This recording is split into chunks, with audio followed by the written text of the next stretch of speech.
Bismillahirrahmanirrahim. Assalamualaikum warahmatullahi wabarakatuh. Bismillah walhamdulillah wassalatu wassalamu ala Rasulillah wa ala alihi wa sahbihi wa mawala amma ba'du. Rabbi shrah li sadri wa yassir li amri wahlul 'uqdatam min lisani yafqahu qawli waftah masami'a qulubina li dzikrika bi rahmatika ya arhamar rahimin. Bapak Ibu jamaah maghrib yang dirahmati Allah Subhanahu wa taala. Alhamdulillah kembali kita bersyukur kepada Allah Subhanahu wa taala atas karunia nikmat yang Allah berikan kepada kita. Sehingga pada malam hari ini kita berkumpul di sini dengan niat mengharapkan keridhaan Allah Subhanahu wa taala dan tidak lupa niat beriktikaf ya. Kita niat iktikaf di masjid ini dengan harapan mudah-mudahan Allah Subhanahu wa taala ya senantiasa memberikan melimpahkan curahan rahmat-Nya pada kita semua. Bapak Ibu hadirin sekalian, jamaah maghrib yang dirahmati Allah Subhanahu wa taala, kita menyambung kajian minggu lalu. Masih kita membahas Nailul Maram Syarh Aqidatu Ahli Islam ya, syarah Aqidah Ahli Islam. Akidahnya kita sebagai sebagai hamba-hamba Allah yang mengaku beragama Islam, yang bertuhankan Allah Subhanahu wa taala, kemudian rasulnya adalah Rasul Sayyidina Muhammad sallallahu alaihi wasallam, dan juga mengimani adanya kitab-kitabnya Allah, para malaikat, sesuatu yang gaib ya, mengimani qadrihi khairihi wa syarrihi ya, qadarullah khair wa syarri. Kajian sebelumnya ya, qala al-muallif rahimahullahu taala wa ba'du fa inna na'lamu wa na'taqidu wa nu'minu wa nuqinu wa nashhadu an la ilaha illallah wahdahu la syarika lahu ilahun azimun wa malikun kabirun la rabba siwa. Kita yakin di dalam hati kita mantapkan keyakinan tersebut, percaya, na'taqid, dan kita mengimani ya, serta kita aplikasikan dalam kehidupan kita bahwa tidak ada Tuhan selain Allah. Nah, ini harus mantap benar-benar ya. Tidak ada Tuhan selain Allah, atau makna yang lebih bagus ya, tidak ada yang berhak disembah selain Allah. Tidak ada yang berhak disembah selain Allah. Walaupun kata orang sono juga ada Tuhan, ini juga ada Tuhan. Kata Nasrani saya juga punya Tuhan. Kata Yahudi saya juga punya Tuhan. Kata penyembah api sama punya Tuhan juga. Tapi yang berhak untuk disembah siapa? Allah yang berhak disembah. Yang lain tidak berhak disembah. Itu maksudnya ay la ma'budu bihaqqin fil wujudi illallah. Itu maksud dari la ilaha illallah. Tidak ada yang berhak disembah ya di alam semesta ini kecuali Allah. Nah, ini harus benar-benar mantap dan harus yakin dalam diri kita. Kalau kita sudah yakin bahwa yang berhak disembah itu adalah Allah, maka harus yakin juga kalau memang Allah berhak disembah, berarti Allah itu ada. Ini harus mantap ya. Walaupun tidak bisa dilihat ya, karena pandangan kita ini tidak bisa sampai menembus sesuatu, menembus zatnya Allah. Jangankan zatnya Allah ya, yang gaib aja nggak bisa kita lihat, dan di belakang dinding nggak bisa kita lihat, karena mata kita ini terbatas, hanya membutuhkan cahaya ya. Nah, jadi kita yakin, di samping kita yakin bahwa Allah yang berhak disembah, kita harus benar-benar lebih mantap lagi keyakinannya bahwa Allah itu benar-benar ada. Allah itu benar-benar ada. Allah itu kata para ulama, Allah huwa dzatul wajibul wujud. Allah itu adalah zat Tuhan kita yang wajib adanya. Kenapa wajib adanya? Nah, karena kita ada. Gini ceritanya. Bapak naruh handphone di sini. Bapak keluar tempat duduk. Balik lagi gak ada handphonenya. Kata Bapak apa? Pasti ada yang ngambil ini. Pasti ada. Tadi di sini saya tinggal ke sana sebentar, balik lagi nggak ada handphonenya. Pasti ada yang ngambil ini. Gak mungkin nggak ada yang ngambil. Kalau nggak ada yang ngambil nggak, pasti masih ada. Ini pasti ada yang ngambil. Begitu juga dengan kita. Kalau kita ada, yang diciptakan ada, pasti yang menciptakan ada. Ya. Kalau yang diciptakan ada, pasti yang menciptakan ada. Nah tadi kalau handphonenya hilang, pasti yang ngambil ada. Gak mungkin gak ada. Begitu juga dengan kita ini. Ya, kita ada, kita yakin kita ciptaan Allah, pasti Allah ada. Urusan Allah kelihatan apa enggak itu bukan urusan kita. Yang penting yakin bahwa Allah ada, itu aja. Ya. Yakin bahwa Allah itu ada. Urusan bagaimana zatnya Allah itu seperti apa, itu bukan urusan kita. Yang kita yakini Allah ada. Sama tadi handphone. Urusan siapa yang ngambil itu belakangan. Yang jelas ada yang ngambil dulu dah. Nah, itu. Yang jelas dulu ada yang ngambil. Jadi jangan sampai kita bisa diragukan oleh orang-orang. Jangan sampai kita timbul dalam diri kita, emang Tuhan ente ada. Allah ada enggak? Ada kata saya. Kata siapa? Ada. Saya belajar, saya yakin Allah itu ada. Mana buktinya? Wah, ditanya begitu. Mana buktinya Allah ada? Kira-kira jawabnya apa, Pak? Bapak kalau ditanya, emang Allah ada? Ada kata kita. Buktinya mana? Ada buktinya, Pak? Buktinya ayat kauniyah. Alam semesta, jagat raya ini ada, pasti ada yang menciptakan. Ini ayat kauniyah. Kalau firman Allah, Al-Quran, Sunnah, jelas. Ya, jelas. Al-Quran jelas mengatakan Allah itu ada. Al-Sunnah, hadis, jelas mengatakan Allah itu ada. Pembuktiannya apa? Buktinya kita ada. Kalau yang diciptakan ada, yang ciptain pasti ada. Analoginya seperti apa ya tadi? Kehilangan handphone. Kalau handphonenya hilang, yang ngambil pasti ada. Jangan seperti imannya tukang cukur. Ada tukang cukur, mohon maaf nih, nggak semuanya sih ya. Ada cerita begini. Ya. Ada tukang cukur. Nah, suatu hari ada orang datang ke tempatnya mau cukur rambut. Nah, Mas, mau cukur rambut nih. Pilih, silahkan. Pas sudah mulai, ya, Bismillahirrahmanirrahim kata tukang cukur. Aku Bismillah juga dia, Muslim. Cuma ngobrol dah tuh dia. Ya. Mau saya kasih tahu nggak, Bang? Ya apa Mas? Tahu nggak? Allah itu sebenarnya nggak ada.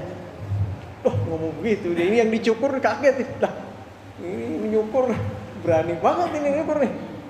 Allah nggak ada katanya. Kata yang dicukur, emang kenapa Mas? Alasannya apa? Aku ngomong Allah nggak ada. Ya buktinya orang miskin banyak, ya kan? Anak terlantar banyak, orang minta-minta di jalan banyak, orang sakit banyak yang nggak mampu masuk ke rumah sakit. Ya.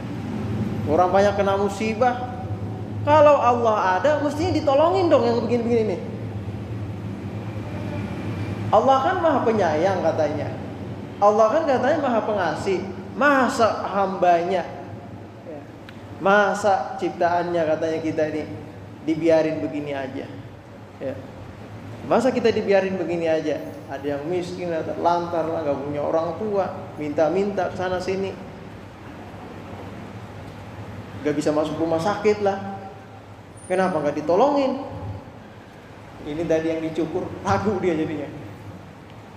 Dalam hati bener juga, tapi gak mungkin gitu. Kata kiai saya pokoknya Allah ada. Cuma cara nyari dalil gimana? Cara jelasin ke tukang cukur ini. Gimana cara jelasin ke tukang cukur itu? Kata dia sih kayak kedengarannya bener juga kata dia. Allah kan Maha Penyayang, Allah Maha Pengasih. Kenapa masih banyak orang miskin? Ya kan? Kenapa masih ada orang minta-minta? Harusnya Allah kasih dia nikmat kan? Allah kalau mau ya cukup dengan kun fayakun. Maka jadilah semuanya. Kan cukup dengan itu. Kenapa enggak begitu Allah? Nah, mikir dia yang dicukur tadi nih. Selesai nyukur, bayar dia. Habis bayar, buka pintu keluar. Di luar pinggir jalan ada orang gila. Ada orang gila, rambut gondrong, acak-acakan. Muncul dalam hati. Nah, saya tahu jawabannya nih. Balik dia dalam. Mas kan kata Mas kan tadi gak ada Allah. Ya. Tapi sekarang saya jadi yakin juga Mas, bahwa di dunia ini gak ada tukang cukur rupanya ya. Bingung lagi Mas tadi nih. Baru aja dicukur, katanya gak ada tukang cukur. Alasannya apa gak ada tukang cukur? Baru aja rambutnya dicukur. Ya pokoknya menurut saya sih tukang cukur tuh gak ada Bang. Kenapa? Alasannya apa? Kata Masnya tadi. Jadi begini Mas ya. Di luar sana coba lihat dah. Lihat tuh. Orang gila. Rambut acak-acakan panjang, kasihan, gak ada yang ngukur rambutnya. Kalau tukang cukur ada, harusnya dicukurin dong rambutnya nih. Kenapa dibiarin begini panjang rambutnya? Ya, kasihan dia, acak-acakan rambutnya. Harusnya tukang cukur itu dicukurin nih rambutnya nih. Apa kata tukang cukurnya? Bukan urusan saya dong begitu. Ya. Harusnya begini nih sebenarnya nih Bang. Yang adil itu, ya, ini yang rambutnya gondrong, dia gila, yang gila ini datang dong ke saya, minta cukur rambutnya, biar saya cukur rambutnya. Kalau nggak datang, ya saya gak mau cukur rambutnya. Ya. Gak mau saya cukur rambutnya, dia nggak mau, dia nggak datang, nggak minta ke saya, jadi saya nggak kasih, jadi saya nggak cukur rambutnya. Nah, baru dijelasin sama tadi yang dicukur rambutnya. Jadi sebenarnya begini Bang, Allah itu ada. Kenapa tadi kata abang masih ada orang miskin, masih ada anak-anak terlantar, masih ada yang tidak mampu bayar ini, masih ada kekurangan. Sebenarnya mereka itu lupa dengan Allah. Kenapa nggak datang kepada Allah, meminta kepada Allah? Kenapa tidak memohon kepada Allah? Padahal Allah sudah mengatakan, ud'uni astajib lakum. Minta dong pada saya nih, berdoa, saya kabulkan doanya. Cuma gak mau minta, ya udah begitu terus. Ya. Nah, masuk akal itu kan cukur. Ya, jadi kita harus yakin, mantapkan dalam hati kita bahwa Allah itu ada. Ya. Kenapa kita susah? Kenapa kita itu salah kita sendiri? Ya. Allah sudah menciptakan semua ini sesuai dengan qadar. Qadar itu artinya hukum, ketetapan yang Allah tetapkan. Kalau begini, jadinya begini. Bahasa kitanya 1 tambah 1 ya 2. Jadinya begitu. Itu sudah ketetapan. Kalau kertas dibakar, ya kebakar. Kecuali dengan izin Allah nggak kebakar. Tapi sesuai dengan sunnatullah, ya kalau begini hasilnya begini. Nah, gitu. Sesuai dengan sunnatullah, ya. Walaupun sebenarnya pada intinya Allah juga yang mengatur. Nah, kalau ada orang yang masih aja pengangguran, gak ada kerjaan, jangan salahkan Allah, salahkan diri sendiri. Ya. Dasar takdir. Mas, gak ada kerjaan ya? Ya, ginilah pengangguran. Kenapa pengangguran? Ya udah takdir, gimana lagi? Nah, takdir disalahin, kasihan takdir. Padahal Allah sudah menetapkan kalau mau dapat duit ya bekerja. Ya. Wala tansa nasibaka minad dunya. Bekerjalah untuk akhiratmu, tapi jangan lupa bagian engkau di dunia. Bekerja. Ya. Al-yadul ulya khairun minal yadus sufla. Kata Rasulullah, tangan di atas itu lebih baik dari tangan di bawah. Maksudnya apa? Orang mampu lebih bagus daripada orang yang tidak mampu. Kalau orang mampu dia bisa memberi, dapat pahala dia. Kalau orang nggak mampu kan menerima aja bisa.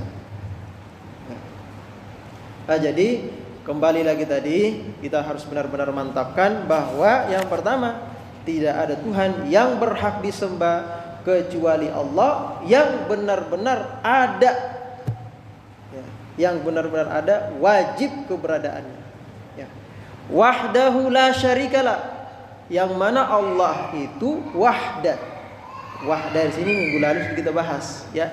Wahda ay munfaridan tauqidan li tauhididz dzati was sifat. Maksudnya Allah itu tunggal, esa, ya. Esa pada zatnya, esa pada sifatnya, esa pada perbuatannya. Nah, ini namanya, sebagian ada mengatakan begini, sebagian ulama mengatakan ini namanya tauhid uluhiyah, rububiyah, asma was sifat. Nah, walaupun ya ini pembagian, sebagian yang lain mengatakan itu pengertian tauhid uluhiyah, rububiyah, asma was sifat itu sebenarnya pengertiannya begini. Macam-macam kalau ini itu sebenarnya datang belakangan. Pembagian tauhid uluhiyah, rububiyah, asma was sifat itu datangnya belakangan. Sebelumnya tidak ada seperti itu, ya. Itu hanya ijtihad saja, ya. Sebelumnya yang intinya adalah Allah itu ada, wahdahu maha esa. Esa artinya Allah tunggal pada zatnya, dan tunggalnya Allah pada zatnya itu, satunya Allah pada zatnya itu tidak tersusun dari beberapa bagian-bagian tertentu. Tidak seperti jasad kita. Jasad kita satu, tapi tersusun dari bagian-bagian. Ada tulang, ada daging, ada darah, ada rambut, belum lagi isi perutnya. Macam-macam betul. Dan kalau Allah gak bisa dikatakan Allah tersusun dari zatnya itu ada tulangnya, ada dagingnya, bisa. Ya. Wa ma khatara bi balina wallahu yukhaliqu dzalik. Apapun yang terlintas dalam pikiran kita, benak hati kita, Allah semua tidak seperti itu. Laisa kamitslihi syai'un wa huwas samiul basir. La syarikalah, Allah tidak ada syarikat bagi Allah. Kalau misalnya Allah Tuhan itu dua, yang satu tugasnya ini, yang satu tugasnya ini, enggak. Tidak ada syarikat bagi Allah, ya. Ilahun azimun, Allah, ya, Tuhan kita yang maha agung. Malikun kabirun, ya, penguasa yang maha besar. Allahu Akbar. Kita yakin dalam hati kita ketika kita ucapkan Allahu Akbar, semua yang ada di permukaan bumi ini kecil.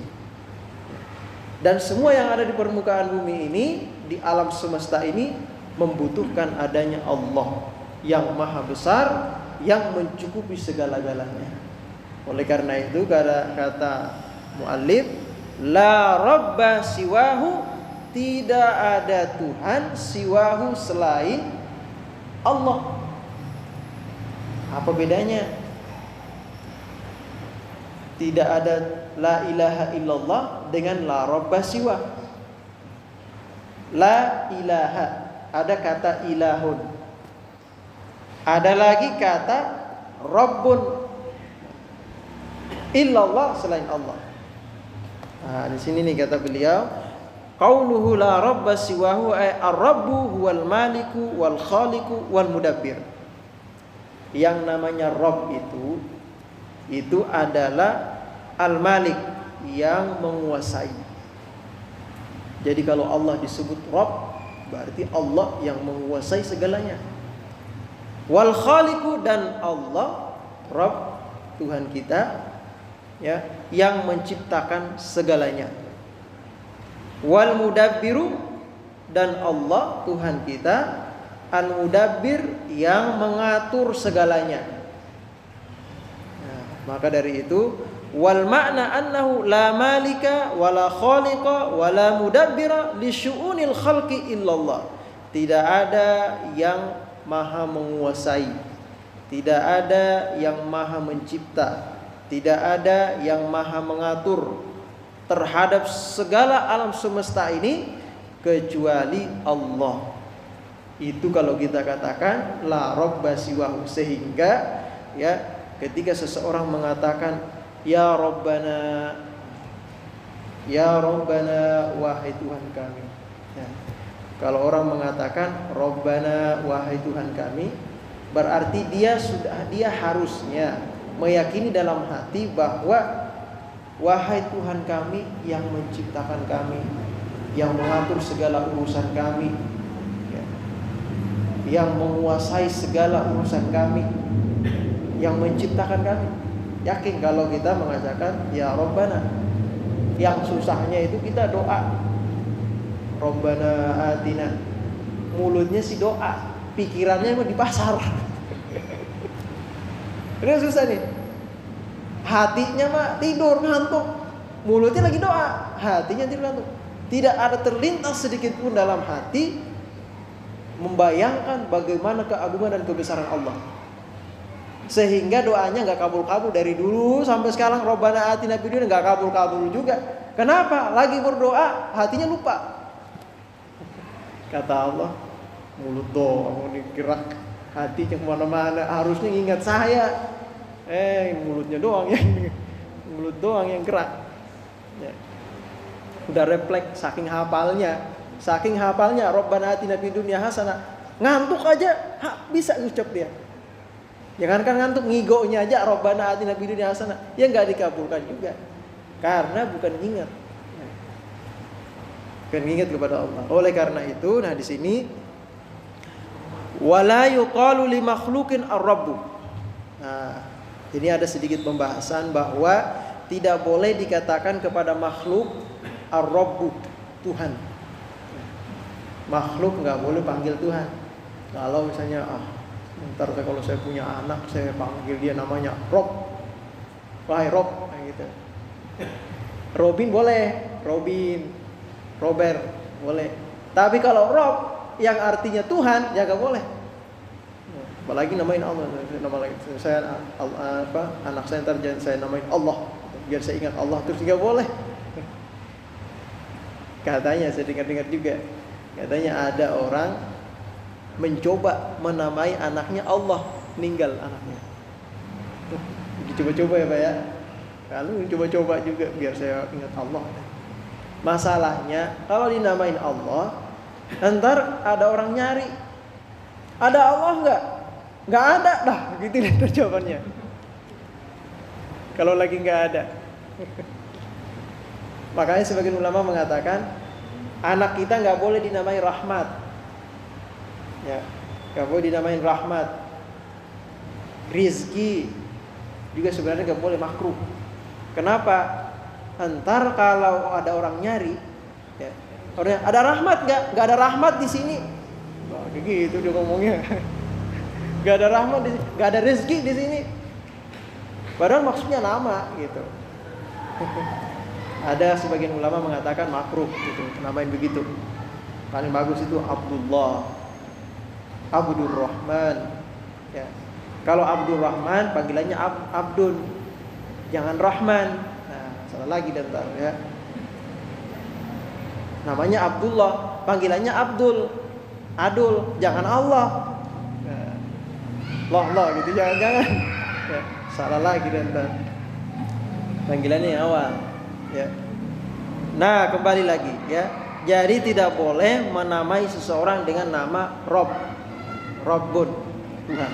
Tapi boleh kalau disandarkan kepada sesuatu, karena memang dalam bahasa Arab Rabbun itu bisa dimaknai dengan milik, pemilik. Jadi kalau kita katakan Rabbul Mal itu artinya pemilik harta. Kalau kita katakan Rabbal Bait itu artinya pemilik rumah. Tapi kalau secara tunggal ar-rabbu itu nggak boleh. Ya. Nggak boleh dikatakan secara tunggal. Wa inna ma yuqalu rabbu kadza mudhafan lil alif wal lam lit ta'mim wa huwa la yamlikul kulla. Wa lahu ma'anin ukhra. Nah, Rabb ini sebenarnya banyak makna-maknanya, makna-makna lain ya. Wa qala ba'dul ulama wa fi hadzal lafzi khususiyatan la tujad fi ghairihi min asma'illahi ta'ala. Wa hiya annaka idza qara'ta tardan ay mustaqiman kana min asma'ihi ta'ala. Jadi kalau kita baca ya, kita sering baca ya Rabb, ya Rabbana, ya Rabb itu. Saya punya kenalan kiai dikit-dikit ya Rabb. Tadi ya dikit ya Rabb. Itu dikit-dikit seperti itu. Nah, ternyata ya lafaz ya Rabb itu atau Rabbana atau Rabbun itu ar-Rabbu itu termasuk Ismullahil A'zam. Termasuk nama Allah Al-A'zam. Atau disebut dengan Ismul A'zam. Ismul A'zam termasuk sebagian dari Ismul A'zam. Sebagian ulama berbeda pendapat. Ada mengatakan Ismul A'zam itu Allah. Ya. Ada mengatakan Ismul A'zam itu Ya Hayyu Ya Qayyum. Ya. Ada mengatakan Ismul A'zam itu ya ini tadi Rabb. Ada mengatakan Allahumma. Kalau Allahumma itu dalam i'rabnya itu gabungan dari ya Allah tambahin mim. Kalau orang-orang bahasa Arab itu. Nah, ini jadinya ada i'lalnya secara khusus jadi Allahumma. Maknanya ya Allah, Allahumma. Kalau ya Rabb maknanya ya Khaliquna wa ya Malikuna wa ya Murabbina, wahai yang zat yang mengatur kami. Kalau panggilannya ya Rabb, kan maknanya itu banyak tadi ya. Itu sebabnya ada sebuah hadis ya kama warada fil hadis idza qala al abdu ya rabbi arba'an ya rabbi ya rabbi ya rabbi ya rabbi qala Allah taala labbaika abdi sal tu'ta. Kalau ada orang berdoa ya, doanya apa? Di awal doanya dia memohon kepada Allahumma ya rabbana ya rabbana ya rabbana ya rabbana. Kalau jamaah, kalau sendiri ya rabbi ya rabbi ya rabbi ya rabbi 3 kali 4 kali. Di riwayat lain 3 kali ya. Kalau ada orang berdoa dengan menyebut nama ya rabbana ya atau ya rabbi 4 kali diulang ya. Qala Allah taala, maka Allah menjawab labbaika abdi. Ada apa wahai hambaku? Labbaik wahai hambaku. Sal tu'ta, mintalah permohonan engkau saya akan beri. Jadi kalau kita berdoa contohnya itu Rabbana Rabbi. Doanya Al-Habib Abdullah bin Alawi Al-Haddad ya, beliau punya doa namanya mengubah nasib. Di akhir-akhir doanya itu ada ya Robba, ya Robba, ya Robba, ya Gausa, ya Gausa, ya Gausa. Ada seperti itu doanya. Ya Robba atau ya Robbi sama ya. Itu hanya masalah i'rab bahasa Arab saja. Nah, artinya sama. Nah, cuma kalau ya Robbi itu sering digunakan di sana sebenarnya ada ya nisbah. Ya wahai Rob Tuhan. Ada ya di situ cuma dibuang. Robbi Tuhan kami, Tuhanku. I itu aku. Kalau untuk kita banyak na diganti robba na gitu. Ditambahin na. Robbana. Kalau sendiri Robbi, ya Robbi wahai Tuhanku. Kalau banyak wahai Tuhan kami, ya Robbana. Ya, wahai Tuhan kami. Ya, gitu kalau doanya doa umum gitu ya. Ya Robbana, alhamdu misalnya. Nah kalau sendiri ya Robbi ya. Tapi gak apa-apa kita pakai ya Robbana ya Robbi buat sendiri aja. Kalau buat sendiri ya Robbana atau ya Robbi boleh. Kalau buat orang banyak lebih bagus kata Rasulullah ya pakai kalimat jamak. Jangan pengen sendiri doang. Jadi kalau doa Allahumma hdini fiman hada itu kalau sendiri. Nah kalau banyak Allahumma hdina. Allahumma hdina fiman hadait wa afina. gitu. Biar orang pada ikut juga, pengen sendiri doang gitu. Ya. Masalah duit pengen sendiri doang. Urusan kerja bantuin dong gitu. Nah, jadi kembali lagi ya, kalau orang ingin mustajab doanya, mulailah dengan ya Rabbana atau ya Rabbi 4 kali.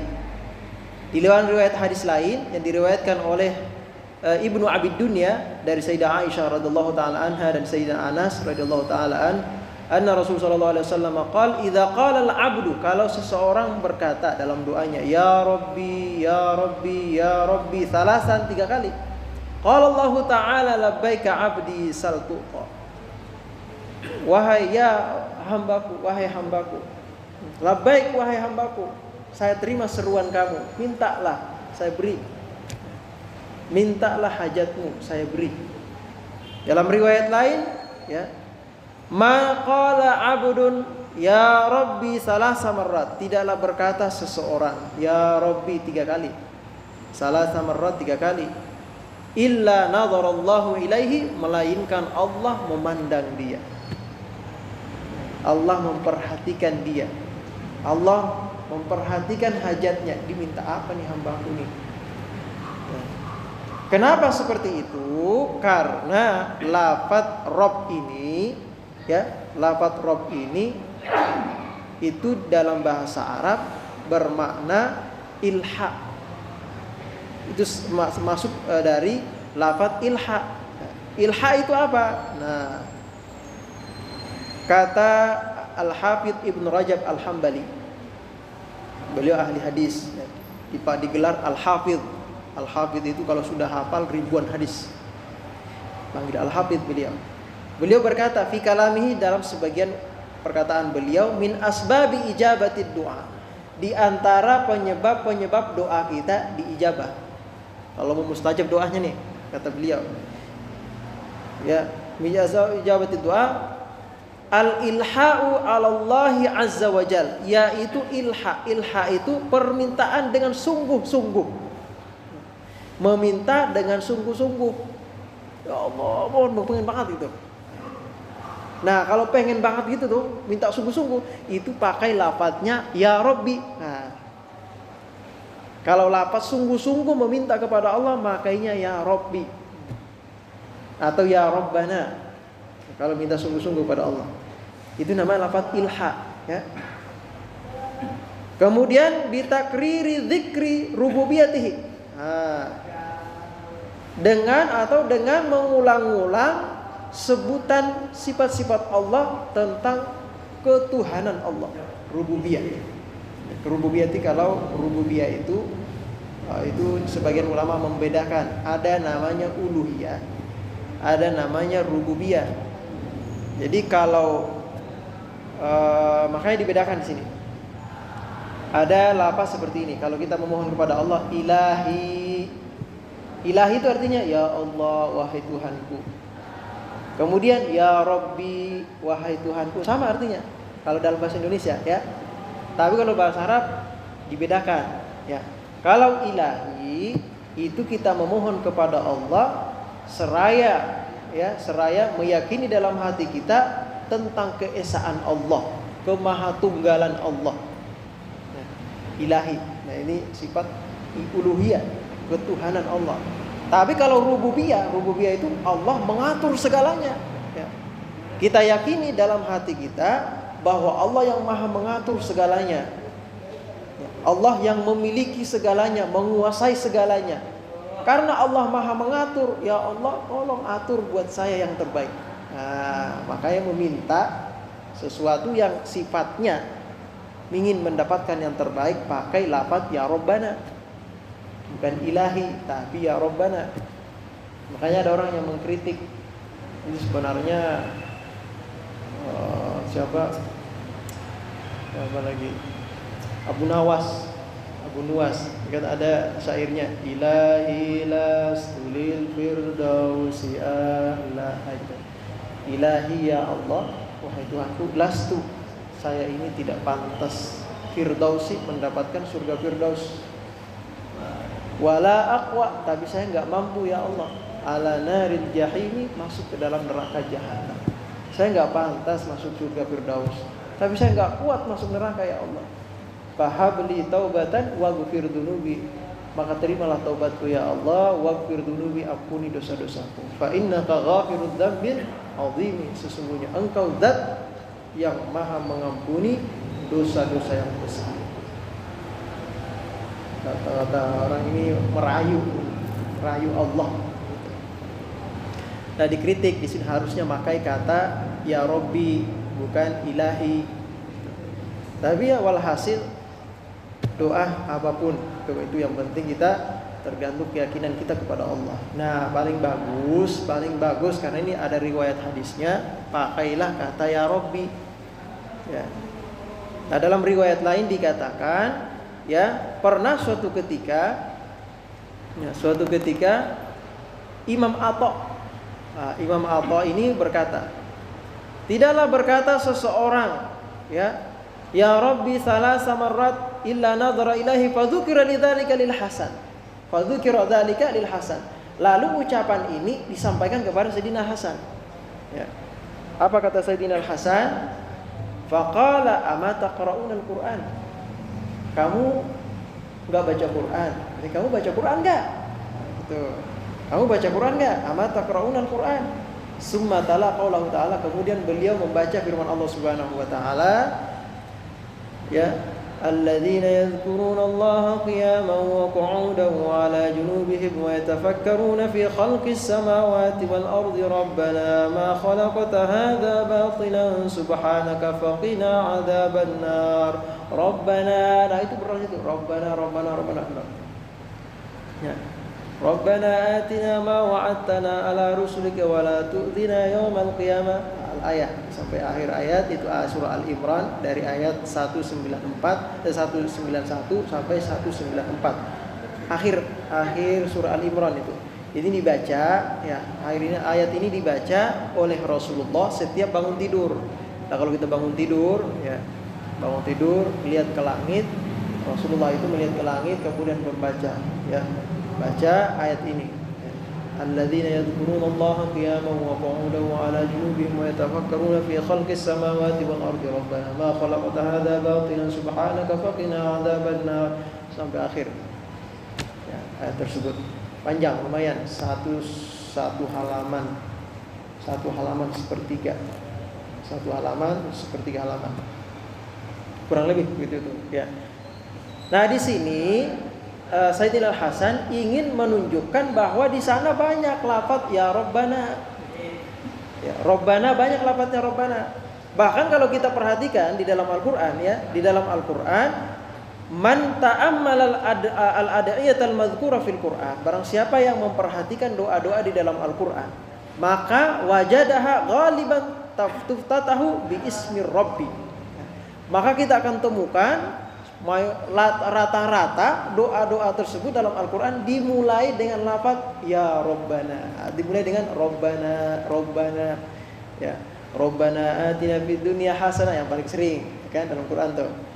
Kemudian Rabbana la tu'akhidna in nasina aw akhtana Rabbana wa la tahmil alaina isran kama hamaltahu 'alal ladzina min qablina Rabbana, seterusnya. Ya. Ada lagi Rabbana la tuzigh qulubana ba'da idh hadaitana, dalam Al-Quran juga tuh. Ya. Ada lagi Rabbana waj'alna muslimaini laka, lalu ada dalam Al-Qur'an juga Nabi Ibrahim. Banyak ya.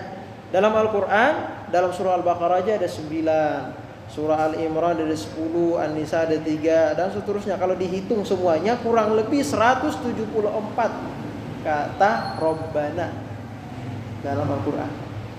174 kata Rabbana dalam Al-Qur'an. Ini Allah ngajarin kita kalau doa begitu. Robbar, boleh nggak pakai ilahi, boleh nggak pakai Allahumma? Ya boleh aja. Cuma yang banyak dicontohkan dalam Al-Quran banyaknya pakai Rabbana. Sehingga Rasulullah mengatakan tidaklah berdoa seseorang hamba dia ulang-ulang tuh ya Rabbi 3 kali minimal. Di riwayat lain mengatakan 4 kali diulang, melainkan Allah mengatakan labbaika abdi, ya ada apa wahai hambaku? Sal tu'ta, mintalah saya kabulkan hajatmu. Gitu. Mintalah saya kabulkan hajatmu. Tapi di riwayat lain perlu diketahui juga ya. Ada cerita dalam suatu hadis di mana Rasulullah bercerita ketika menceritakan makanan yang halal dan haram, al halal bayyinun wal haram bayyinun, terus beliau berceritakan di akhir-akhir riwayat hadis tersebut ada seorang Arabi ya, dia itu memakai pakaian yang lusuh, mukanya penuh dengan debu, badannya penuh dengan debu, acak-acakan rambutnya. Dia memohon kepada Allah, ya Rabbi, ya Rabbi, ya Rabbi. Ya Rabbi, ya Rabbi itu pertanda bahwa dia memohon kepada Allah dengan bersungguh-sungguh. Ya. Dia memohon kepada Allah dengan bersungguh-sungguh menggunakan lafaz ya Rabbi. Tapi kata Rasulullah apa? Tapi orang ini wa mat'amuhu haram, makanannya sumbernya semua haram. Wa malbasuhu haram, pakaiannya sumbernya haram. Ya. Kemudian wa mat'amuhu haram, wa malbasuhu haram, wa ghudhiya bil haram, semua yang dia miliki bersumber dari harta yang haram. Ya. Fa anna yustajabu, kata Rasulullah, bagaimana mungkin bisa diijabah doanya? Walaupun dia meminta dengan sangat kepada Allah, tapi kerjaannya makan yang haram, pakaiannya semua bersumber dari yang haram. Hasil korupsi misalnya, rumah mah gede, baju mewah, bagus-bagus, motor bagus, mobil bagus, hasil korupsi. Ikut majelis taklim, paling khusyuk berdoa, gak bakal diijabah doanya. Kata Rasulullah, fa anna yustajab, bagaimana mungkin diijabah doanya? Makanan yang haram, pakaiannya haram, semua yang dia miliki haram, bersumber dari yang diharamkan. Gak bakal mungkin dijawab. Dalam riwayat lain dikatakan seseorang yang memakan harta yang haram, maka 40 hari doanya tidak diijabah oleh Allah. Orang makan makanan haram nih, 40 hari doanya gak diijabah oleh Allah. Lah gimana kalau dalam 40 hari itu dia sangat membutuhkan pertolongan Allah, dia berada dalam kondisi sangat terjepit, dia makan haram. Gimana itu? Kecuali dikabulkan Allah kalau dia mendatangi siapa yang dia ambil hartanya, balikin tuh harta, minta halal, minta ridho dan ganti, baru dijawab oleh Allah. Nah kalau gak diganti-ganti 40 hari, waduh, luar biasa itu ya. Dalam hadis itu dikatakan sesuap aja. Barang siapa yang memakan sesuap saja dari harta yang haram, 40 hari gak dijawab doanya oleh Allah. Gimana kalau satu piring penuh sampai nambah gitu ya. Sampai nambah lebih dari itu kayaknya ya. Nah sampai di sini saja ya, mudah-mudahan bermanfaat. Itu tadi berkenaan dengan lafaz Rabb ya. Jadi kalau kita memohon kepada Allah, ingin punya hajat yang sungguh, pakailah lafaz ya Rabbi, karena di sana mengandung 3 makna. Yang pertama, ya kita yakini ketika kita mengucapkan ya Rabbi, kita yakini dalam hati, wahai Tuhan yang menciptakan saya. Ya Rabbi, wahai Zat yang memiliki, yang menguasai saya. Ya Rabbi, wahai Zat yang mengatur segala urutan saya. Tolong atur yang terbaik buat saya. Itu maksudnya ya Rabbi ya. Nah, itu kenapa dianjurkan memohon dengan lafaz tersebut. Nah, itu maksud makna la rabba siwahu, tidak ada zat yang maha mengatur, menguasai dan menciptakan semua ini kecuali Allah Subhanahu wa taala. Ada yang mau ditanyakan silahkan. Ada yang mau bertanya? Udah Isya. Kalau mau bertanya boleh silahkan. Berkenaan dengan bahasan kita. Ya, silakan.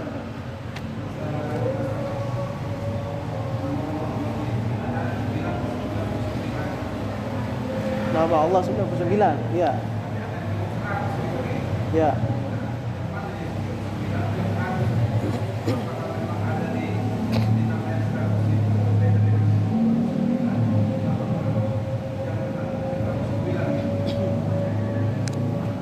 Ya. Berbagai macam versi ulama mengatakan ada asma Allah itu 99. Ada mengatakan sebenarnya 100. 99 itu yang diberikan kepada hambanya, yang diketahui oleh hambanya. Yang satu genapan 100 itu rahasia Allah. Dan tidak ada satupun yang saya ketahui ya, yang saya ketahui, Allah alam kalau ada ulama yang tahu, satu yang satu ini apa menggenapkan 100. Tapi yang masyhur 99 nama Allah. Yang masyhur dikatakan 99 asmaullah. Tapi yang bagus lagi menurut ulama yang ikhtiyar, sifat Allah atau nama-nama Allah yang terpuji itu tidak hanya terbatas pada apa yang dikatakan 99 itu. Ya. 99 nama Allah itu. Ya. Karena itu hanya sifat itu hanya ijtihad ulama saja yang mengatakan 99. Ya. Sebenarnya nama Allah itu segala sesuatu yang menyempurnakan menambah kesempurnaan Allah, yang merupakan nama kesempurnaan Allah itu masuk dalam asma Allah. Jadi kalau dibatasi 99, nanti ada yang tidak masuk, berarti Allah nggak begini dong gitu. Padahal itu masuk dalam sifat kesempurnaan Allah. Nanti kalau dikatakan hanya nama Allah itu cuma 99 doang, yang ini nggak masuk misalnya, berarti itu akan mengurangi kesempurnaan Allah. Nah, intinya adalah segala sifat kesempurnaan itu milik Allah. Segala sifat kesempurnaan itu milik Allah. Tidak hanya terbatas 99. Namun yang masyhur kita berdoa dengan yang 99 itu. Ada mau ditanyakan lagi? Silakan. Jelas ya? Baik, kalau tidak ada yang mau ditanyakan, kita tutup dengan membaca suratul Fatihah. Kita memohon kepada Allah Subhanahu wa taala, mudah-mudahan dengan keberkahan suratul Fatihah segala hajat kita dikabulkan oleh Allah Subhanahu wa taala. Kita senantiasa dijaga oleh Allah Subhanahu wa taala dari hal-hal yang tidak kita inginkan. Kita yakin Allah yang Maha mengatur, Allah yang Maha